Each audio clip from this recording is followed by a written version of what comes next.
या कारखान्याच्या उभारणीच्या काळामध्ये जे कष्ट घेतलं, चेअरमन म्हणून भाऊंनी अनेक वर्ष या कारखान्याचं काम बघितलं. नंतरच्या काळामध्ये 2-4 वर्ष वहिनींनी चेअरमन म्हणून काम केलं आणि 2012 नंतर ही जबाबदारी चेअरमन म्हणून माझ्या खांद्यावर आपण सर्वांनी टाकली. 2012 ते 2014 पर्यंत काही अडचण नव्हती, कारण आपण राज्य सरकारमध्ये एका महत्वाच्या पदावर आपण काम करत होतो. त्यावेळेस खूप संघर्ष झाला, त्यावेळेस खूप अडचणी निर्माण झाल्या. मोठे भाऊ असताना डिस्टिलरी उभा करताना अडचण झाली. मोठे भाऊ असताना खासगी कारखाना सहकारामध्ये करताना सुद्धा भाग भांडवल देण्यामध्ये सुद्धा अडचण निर्माण झाली. गव्हर्नमेंट गॅरंटी देण्यामध्ये सुद्धा अडचण निर्माण झाली. पण त्यावेळेस शंकरराव चव्हाण राज्याचे मुख्यमंत्री झाले आणि मग तो प्रस्ताव आला. तो पण झाला नाही आणि 95 साली तुम्ही मला आमदार म्हणून निवडून दिलं. आणि मला आठवतंय की दुसऱ्या का तिसऱ्या कॅबिनेट मीटिंग मध्ये हसू अडवाणी हे राज्याचे त्या काळामध्ये अर्थमंत्री होते, गोपीनाथ मुंडे साहेब राज्याचे उपमुख्यमंत्री होते आणि आज दुर्दैवानं मनोज जोशी साहेब नाहीत आपल्यामध्ये, ते राज्याचे मुख्यमंत्री होते. आणि त्यावेळेस वकील साहेब खास बाब म्हणून कर्मयोगी साखर कारखान्याला सरकारी भाग भांडवल देण्याचा प्रस्ताव आला आणि मला वाटतं 96 साली आपल्याला 9.5 कोटी रुपये राज्य सरकारचे पहिल्यांदा या कर्मयोगी साखर कारखान्याला मिळाले. आणि त्यातून आपला हा कारखान्याचा प्रवास हा पुढे घेत गेला.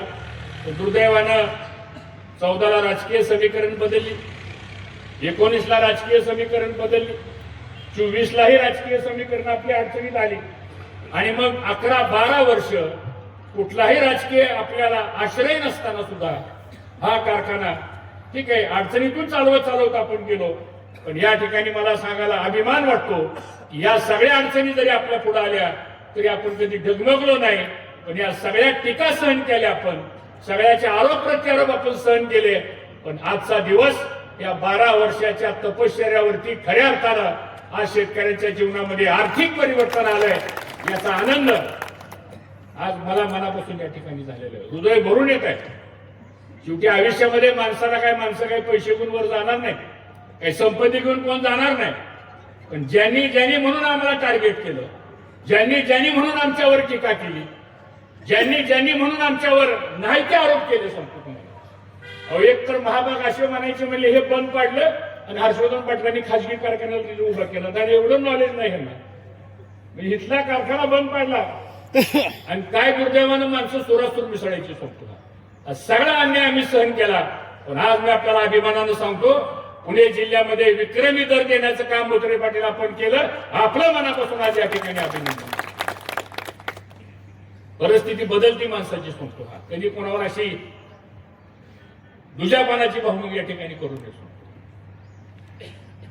एवढा त्रास या मागच्या 10-12 वर्षाच्या काळामध्ये झाला. ज्याचा ऊस नाही तो तर सगळ्यात पुढून आमच्या विरोधात बोलायचा पहिल्यांदा. आता निलेशने तर भाषण केलं की जसं काय म्हणजे निलेशच कारखाना चालवतो.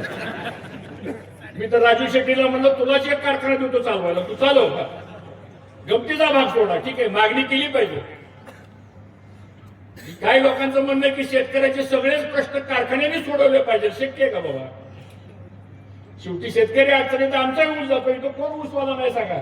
हे पण शेतकरीच आहेत बोत्रे पाटील सुद्धा.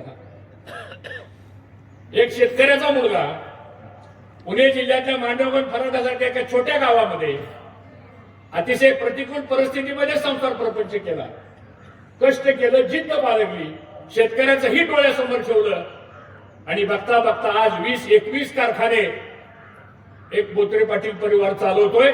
हा शेतकऱ्यांचा मुलगा असल्यामुळं हा शेतकऱ्याच्या व्यथा आणि शेतकऱ्याची अडचण दुसऱ्यांनी कुणी सांगण्याची गरज नाही, इतकं अनुभव त्यांना या सगळ्या शेतकरी असल्यामुळे या ठिकाणी झालेला आहे.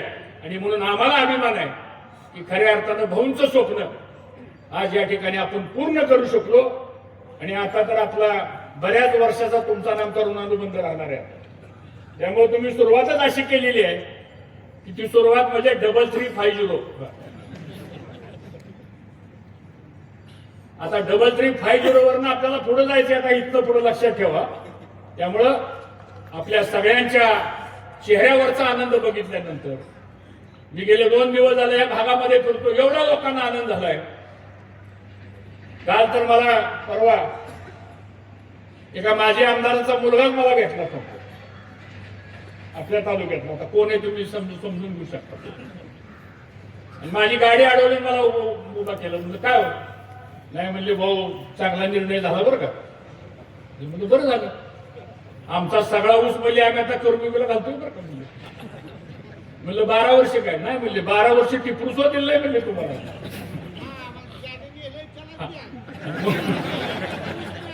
त्याच्यावर येतो मी जरा. आणि म्हणून विरोधी सुद्धा ठीक आहे, कोणाला विरोध करायचा हा व्यासपीठ वेगळं आहे. पण आज आपण कारखाना चालवत असताना अडचणीही समजून घेतल्या पाहिजे, परिस्थितीही समजून घेतली पाहिजे. आणि म्हणून भाग्यश्री म्हणल्याप्रमाणे आज आपले कारखाने आर्थिक अडचणीमध्ये का आले हेच विचारतात आता आम्हाला. तुम्ही कारखाना चालवायला का दिला? आणि हेच आपली कारखान्याची अडवणूक करतात. दुहेरी भूमिका घ्यायची.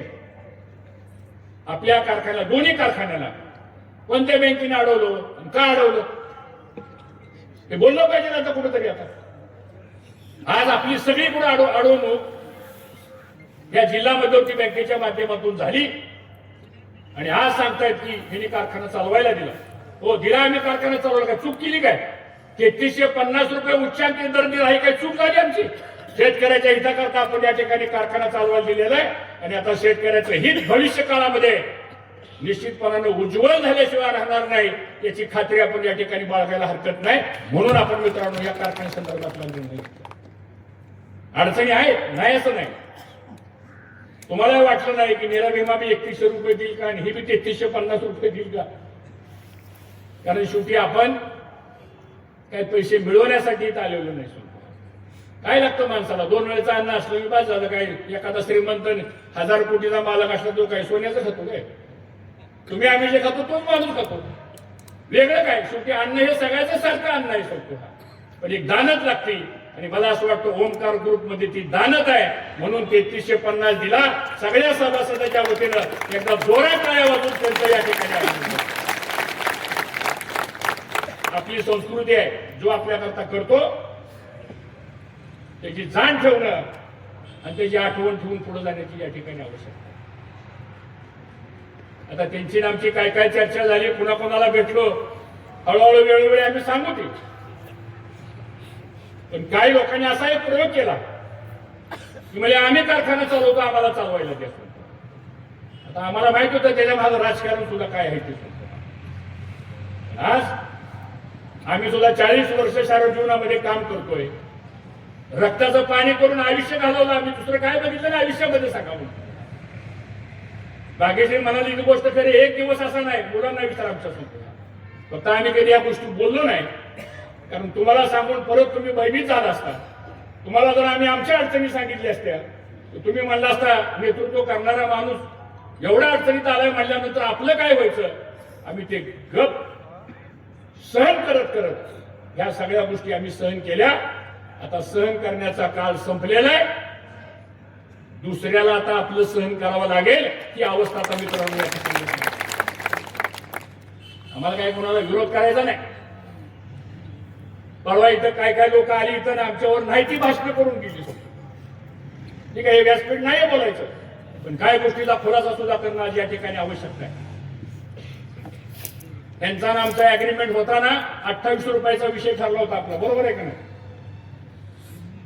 मी त्यांना फोन केला, पुण्यामध्ये भेटलो. मी म्हणलं मुद्रे पाटील एक अडचण आहे. ते म्हणले काय भाऊ? म्हणलं दिवाळीला 100 रुपये द्यावे लागतील. ते म्हणले अवधी आपल्याला बसणार नाही कधी. आणि म्हणलं साखर पण द्यावी लागेल. नाही म्हणले आता ते ह्याच्यात माझ्या ह्याच्यात काही बसत नाही म्हणले. बरोबर आहे का नाही? मी म्हणलं नाही, काय जरी असलं तरी माझ्या शेतकऱ्याची दिवाळी जर गोड करायची असेल तर 100 रुपये द्यावंच लागेल. तोटा झाला तरी हरकत नाही. त्यांनी एका मिनिटामध्ये होकार दिला आणि दुसऱ्या कारखान्याची टेंडर मधनं साखर घेऊन आणून आपल्याला साखर वाटप 3 दिवसात केलं का नाही? साखर वाटप साखर नाही केलं. 100 रुपये मिळाले का नाही? नीरा भीमाने 100 रुपये दिले, साखर वाटप केली. मग माझा प्रश्न असा आहे की आपले लोकप्रतिनिधी कृषी मंत्री आहेत, खूप अभ्यासू आहेत, खूप चांगलं काम करतात. त्यांच्यावर अख्ख्या राज्यातल्या 2 कोटी शेतकऱ्याचं भवितव्य अवलंबून आहे. का हो तुम्ही भावनगरला 100 रुपये जेवायला दिले नाही? का दिले नाही 100 रुपये जेवायला? छत्रपती कारखाना तर या महाराष्ट्रातला पॉइंटर कारखाना आहे. त्या कारखान्याकडे बघून या महाराष्ट्रातली कारखानदारी उभा राहिली. विखे पाटलांच्या कारखान्यात महाराष्ट्रातली कारखानदारी उभा राहिली. आणि तुमच्या कारखान्याला 60 वर्ष झाले, म्हणजे आमचं वय तेवढं त्या कारखान्याचं वय. का 100 रुपये तुम्ही दिले नाही? तुम्ही आमच्या कारखान्याचं कर्ज काढता. तुमच्या कारखान्यावर गेल्या 12 वर्षामध्ये 650 कोटी रुपयाचं कर्ज काय केलं?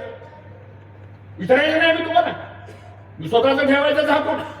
आणि म्हणले निरा विमा कारखाना म्हणले कर्जात बुडलेला आहे, कर्मयोगी कारखाना कर्जात बुडलेला आहे. आता कोण कुठं बुडलेला आहे येणारा काळ ठरवणार आहे. आता अडचणी संपलेल्या मित्रांनो आपल्या. कारण तुमची जबाबदारी होती.